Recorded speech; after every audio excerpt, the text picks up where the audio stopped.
ಕಾರ್ಕಳದಲ್ಲಿ ಬೇಸಿಗೆ ಕಾವು ಏರುತ್ತಿದ್ದು ಮಾರ್ಚ್ ಅರ್ಧ ತಿಂಗಳು ಇನ್ನೂ ಮುಗಿದಿಲ್ಲ. ಏಪ್ರಿಲ್ ಮೇ ತಿಂಗಳು ಇನ್ನೂ ಬರಬೇಕಾಗಿದೆ. ಈಗಾಗಲೇ ನೀರಿನ ಅವಶ್ಯಕತೆ ಹೆಚ್ಚಿರುತ್ತದೆ. ಇದಕ್ಕೆ ಬೇಕಾದ ತುರ್ತು ಕ್ರಮಗಳನ್ನು ಆದಷ್ಟು ಬೇಗ ಕೈಗೊಳ್ಳಬೇಕಾಗಿದೆ ಎನ್ನುವುದಾಗಿ ಶನಿವಾರ ಕಾರ್ಕಳ ಪುರಸಭೆಯ ಸಾಮಾನ್ಯ ಸಭೆಯಲ್ಲಿ ಎಲ್ಲಾ ಸದಸ್ಯರು ಒಕ್ಕೊರಳಿನಿಂದ ತೀರ್ಮಾನವನ್ನು ಕೈಗೊಂಡಿದ್ದಾರೆ. ಪುರಸಭೆಯ ಅಧ್ಯಕ್ಷ ಯೋಗೇಶ್ ದೇವಾಡಿಗ ಅಧ್ಯಕ್ಷತೆ ವಹಿಸಿ ಮಾತನಾಡಿ, ಈಗಾಗಲೇ ಸಭೆಯಲ್ಲಿ ಸದಸ್ಯರು ಹೇಳಿದಂತೆ ಎಲ್ಲ ವಾರ್ಡ್ಗೆ ಅಗತ್ಯವಿದ್ದಾಗ ನೀರು ಪೂರೈಕೆಗೆ ಅನುಕೂಲವಾಗಲಿ ಎಂದು ಪುರಸಭೆಗೆ ಸ್ವಂತ ಟ್ಯಾಂಕರ್ ಖರೀದಿಸಲು ಜಿಲ್ಲಾಧಿಕಾರಿ ಹಾಗೂ ಸರ್ಕಾರಕ್ಕೆ ಪ್ರಸ್ತಾವನೆ ಸಲ್ಲಿಸಲಾಗುವುದು. ಸದ್ಯಕ್ಕೆ ಈಗಿನ ಅಗತ್ಯಕ್ಕೆ ತಕ್ಕಂತೆ ನೀರಿನ ಟ್ಯಾಂಕರ್ಗೆ ಟೆಂಡರ್ ಕರೆಯಲು ಸೂಚನೆ ನೀಡಲಾಗುವುದು. ಪುರಸಭೆ ವ್ಯಾಪ್ತಿಯಲ್ಲಿ ನೀರಿನ ಕೊರತೆಯಾಗದಂತೆ ಅಗತ್ಯ ಕ್ರಮ ಕೈಗೊಳ್ಳಲು ಅಧಿಕಾರಿಗಳಿಗೆ ಸೂಚನೆ ನೀಡಲಾಗಿದೆ ಎಂದು ಅಧ್ಯಕ್ಷರು ತಿಳಿಸಿದರು.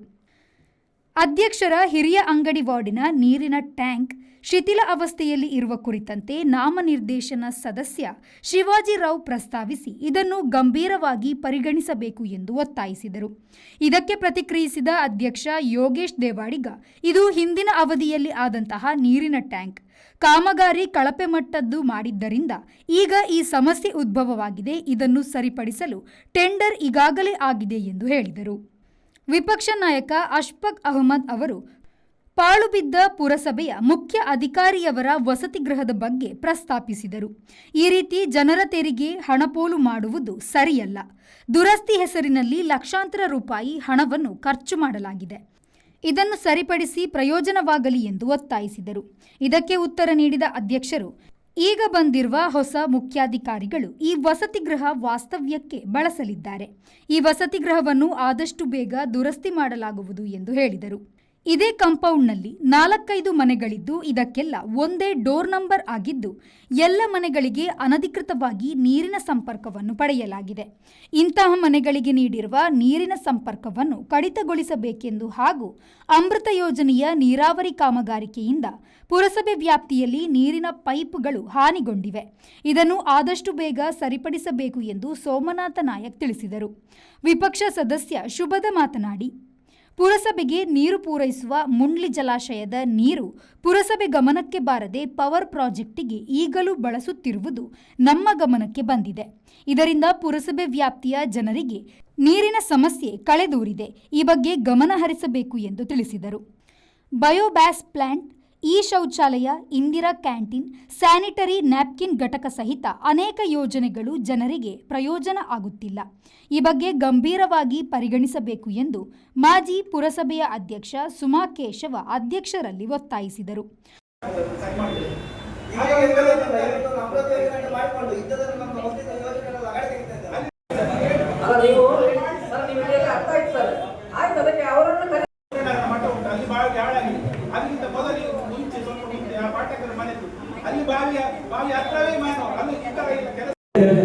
ಹಾಗಾಗಿ ಕೆಲಸ ಮಾಡುವ ಅಧಿಕಾರಿಗಳು ಸಮರ್ಥವಾಗಿ ಮಾಡ್ತಾ ಇಲ್ಲ ಅಂತ ಹೇಳ್ತೇವೆ.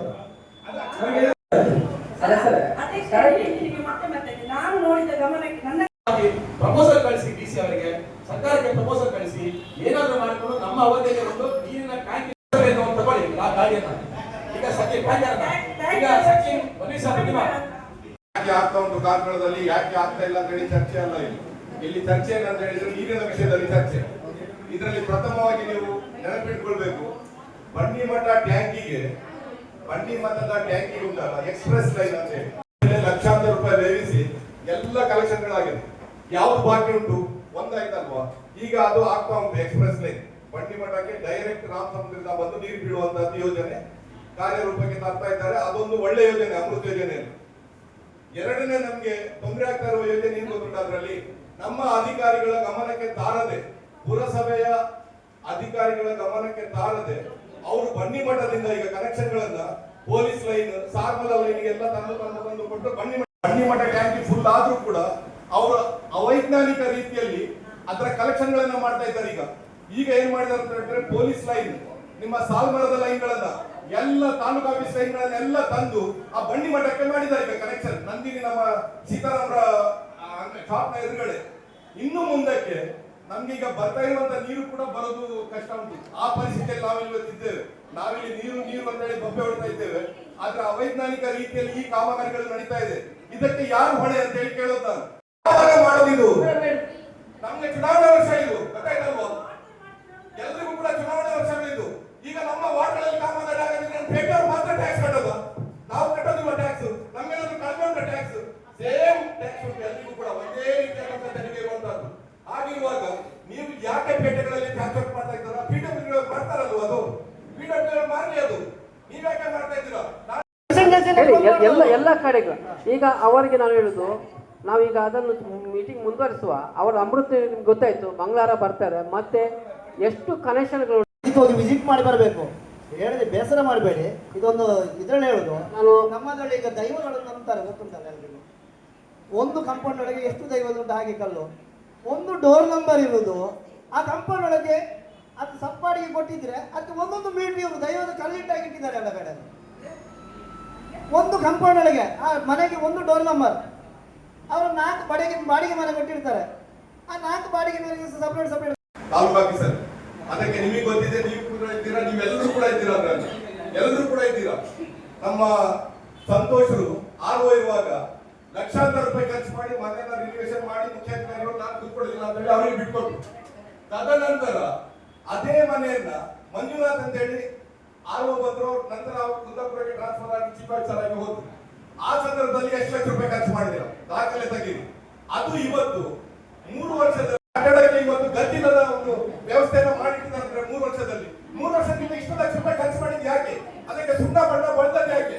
ಅದಕ್ಕೆ ಖರ್ಚು ಮಾಡಲಿಕ್ಕೆ ಕಾರಣಕರ್ತರು ಯಾರು? ಇದನ್ನು ಅವರನ್ನ ಹೇಳಿರಿ ಈಗ. ಯಾಕಂತ ಹೇಳಿದ್ರೆ ಇಂಥ ಅವ್ಯವಸ್ಥೆ ನೋಡಿ, ಜನರು ಕಟ್ಟುವಂತ ತೆರಿಗೆಗೆ ಈ ರೀತಿ ನೀವು ಹಣವನ್ನು ಪೋಲ್ ಮಾಡೋದ್ರಿಂದ ಯಾವ ಪುರುಷಾರ್ಥಕ್ಕಾಗಿ ಅದನ್ನ ಕಟ್ಟಡಗಳನ್ನ ಕಟ್ಟಬೇಕಿತ್ತ ಅಂತ ಕೇಳುವುದ? ಯಾವ ಪುರುಷಾರ್ಥಕ್ಕಾಗಿ ಬೇಕಿತ್ತ ಕಟ್ಟಡಗಳು? ಮುಖ್ಯಾಧಿಕಾರಿಗಳು ಕೂತ್ಕೊಳ್ಳಿಕ್ಕೆ ಆಗುದಿಲ್ಲ ಅಂತ ಹೇಳಿ ಆದ್ರೆ ಬೇರೆ ಅಧಿಕಾರಿಗಳಿದ್ದಾರೆ ಸೀನಿಯರ್ಸ್, ಅವ್ರಿಗೆ ಕೊಡಿ. ಎಲ್ಲ ಬಾಡಿಗೆ ಮನೆಯಲ್ಲಿ ಎಷ್ಟೋ ಜನ ಇದ್ದಾರೆ, ಹೆಲ್ತ್ ಆಫೀಸರ್ ಇದ್ದಾರೆ, ಬೇರೆ ಎನ್ವೈರನ್ಮೆಂಟ್ ಇಂಜಿನಿಯರ್ ಇದ್ದಾರೆ, ಬೇರೆ ಬೇರೆ ಬೇಕಾದಷ್ಟು ಜನ ಇದ್ದಾರೆ. ಯಾರು ಆ ರೀತಿ ಅವ್ಯವಸ್ಥೆಗಳ ಆಕಾರವಾಗಿರುವಂತದ್ದು ಅಂತ ಹೇಳಿ ಇದೊಂದೆಲ್ಲ ಕಣ್ಣಿಗೆ ಬರುವಾಗ ಅವರಿಗೆ 2011 ವಿಷಯ ತೆಗೆದ್ರಿಂದ ನಾನು ಕೂಡ 2020 ಒಳಗಿದ್ದ ವಿಷಯಗಳನ್ನ ತೆಗಿತಾ ಇರೋದು. ಇಲ್ಲ ನನಗೆ ಅದು ಮಾತಾಡಬೇಕಂತ ಇರಲಿಲ್ಲ. ಅದನ್ನೀಗ ಪರಿಶೀಲಿಸಿ ಕೇಳಿದ್ರೆ, ಯಾಕಂದ್ರೆ ನಮ್ಮ ಮುಖ್ಯಾಧಿಕಾರಿಗಳು ಅಲ್ಲಿ ಇರ್ತಾರಂತೆ, ಅದನ್ನು ಸರಿಪಡಿಸ್ತೀವಿ. ಇಷ್ಟ ತನಕ ನೀವು ಹೇಳಿದ ಪ್ರಕಾರ ಯಾವುದೇ ಒಳ್ಳೆ ಕಟ್ಟಡ ಇರಲಿ, ಅಲ್ಲಿ ಅದನ್ನು ನಾವು ಇರದಿದ್ರೆ ಬಾಳಲು ಬಿಡುದು. ಆದ್ರಿಂದ ಇನ್ನು ಈಗ ಇರ್ತಾರೆ. ಮತ್ತೆ ಇವತ್ತು ಬೇಡ ಅಂತ ಆದ್ರೂ ಕೂಡ ನಮ್ಮ ಸಂಬಂಧಪಟ್ಟ ಅಧಿಕಾರಿಗಳು.